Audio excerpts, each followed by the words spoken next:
Hey everyone, I'm Mike from Rogala Photography. Today we have a little different. I haven't done one of these in a while. We are going to edit a Northern Lights photo in Lightroom Classic. Now, we have been very fortunate here in Rochester, New York, where we got to see the Northern Lights pretty much for a whole weekend. However, the Friday night, this past Friday, which was May 10th, you actually were able to see the Northern Lights with the naked eye, which, usually in this area, you won't see it with the naked eye. Saturday was overcast, so we couldn't see it at all. But Sunday, all the conditions were right to see the Northern Lights again. However, you could only see them with a camera or your iPhone camera. I missed the first one on Friday, so I was so happy that the conditions were right again to be able to see it again. And you know what? Fine, I didn't see it with the naked eye. I still got the photo, so all is good. So anyway, so this is the photo right here. This is Lake Ontario. If you look up here, my ISO was at 1,000, which on a Canon R5 is nothing, so it's pretty good. I believe I had the 15 to 35 millimeter, the 2.8, and I had it set at 27 millimeter for this photo. Aperture is 2.8, which was the widest that this particular lens can go. And it's about a 10-second exposure. I was varying it anywhere from 15 seconds to like 8 seconds. And I found that 10 to 12 worked the best with these other settings. And if you notice up here, I believe this is a comet that was moving around over here.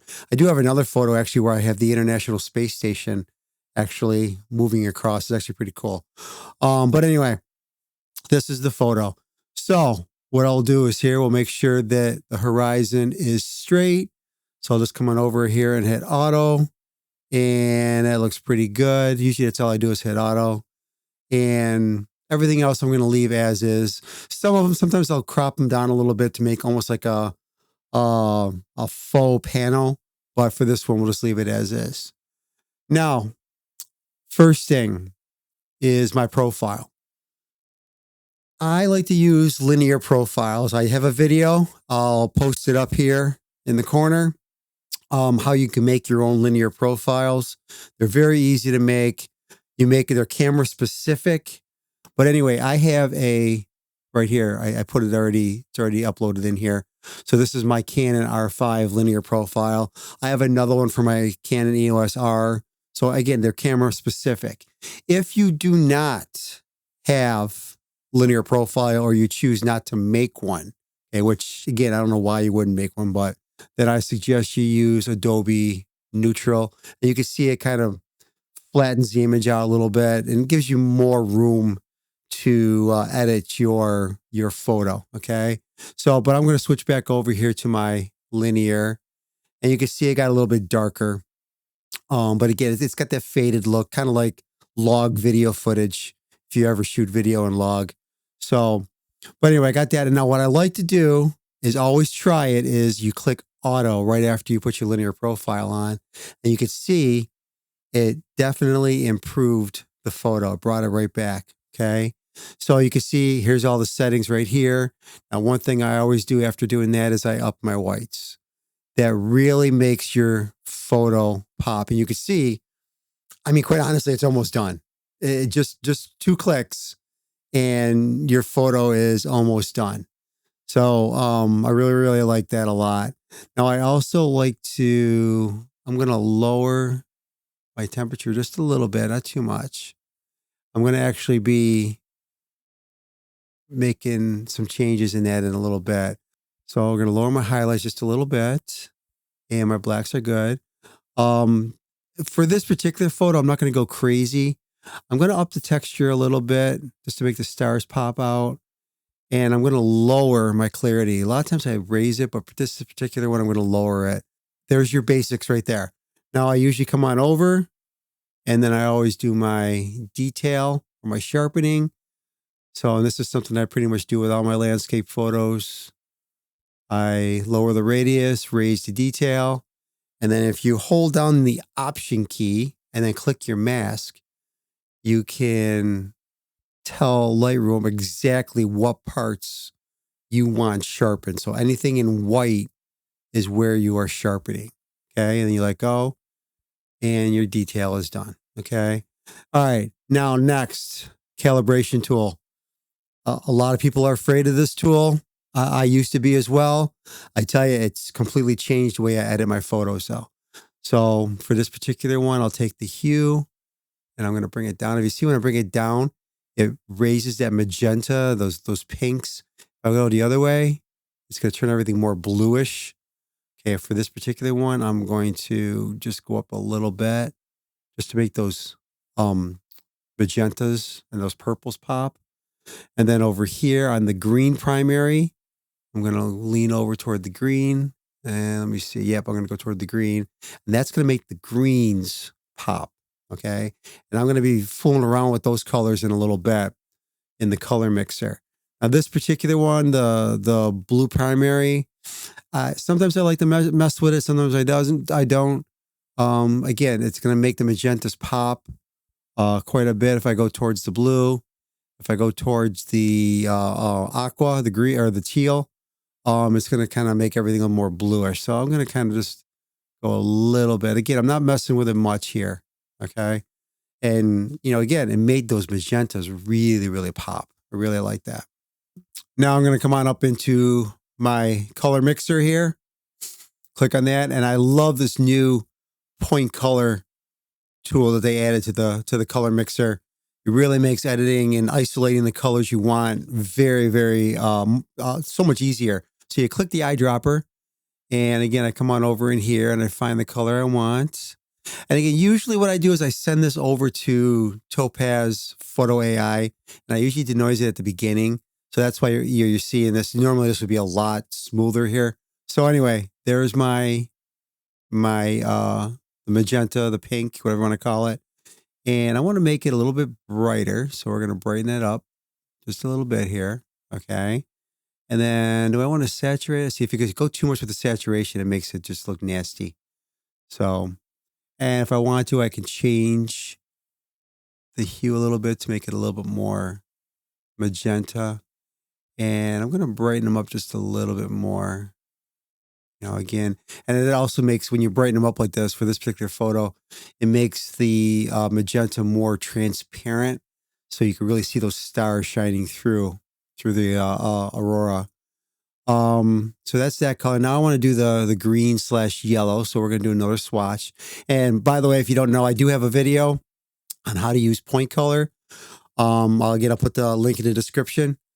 But you could put up to 8 different colors, 8 different swatches they are called, while you're using this tool.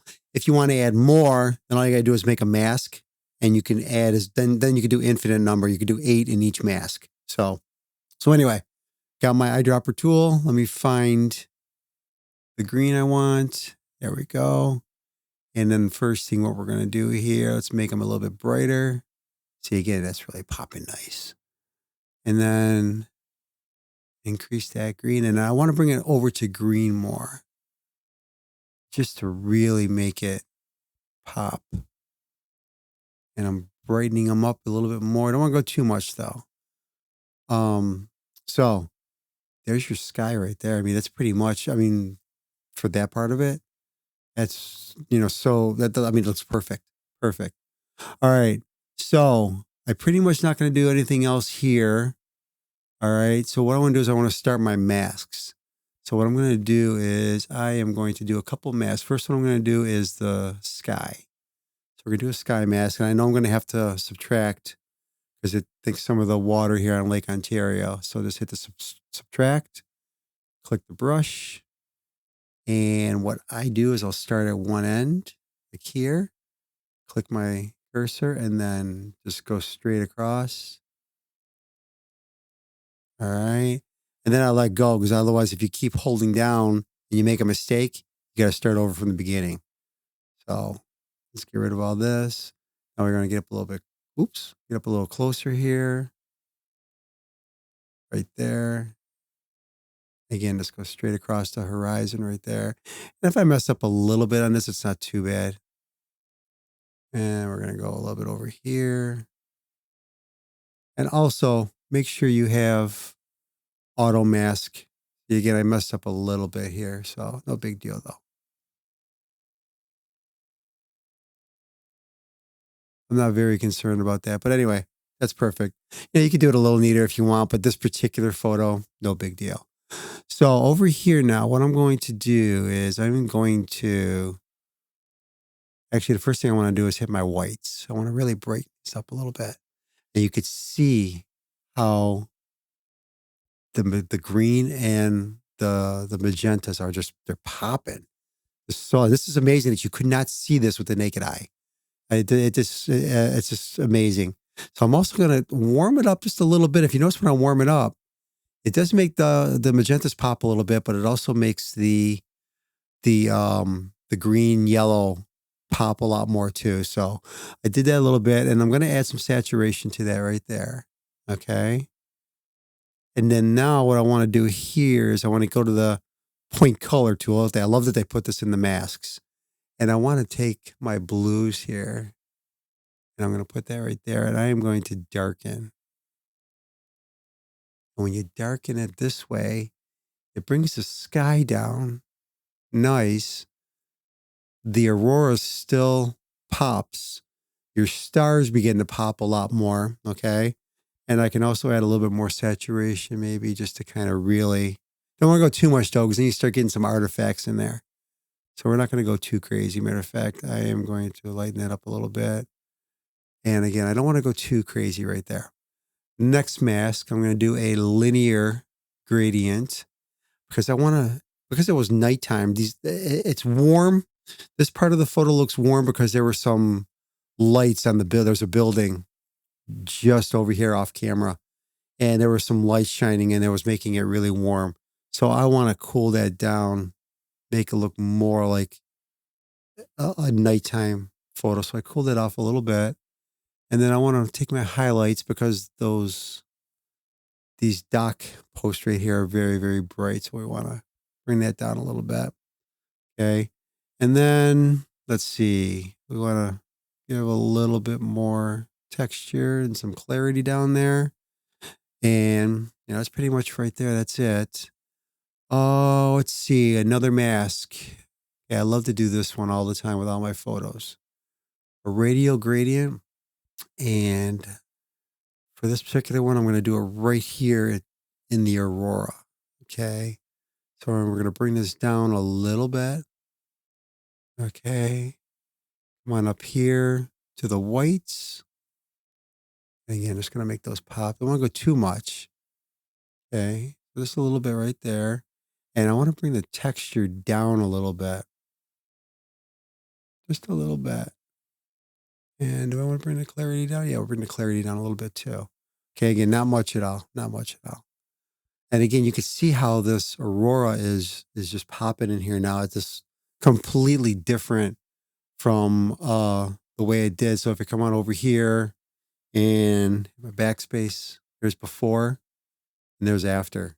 I mean, that's just amazing right there. So as you can see, here it is. Here's your end product.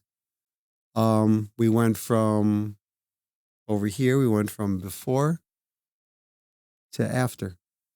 And that's how you edit your Aurora photos. So hopefully this helped you out, gave you some ideas. Till next time, take care, everybody.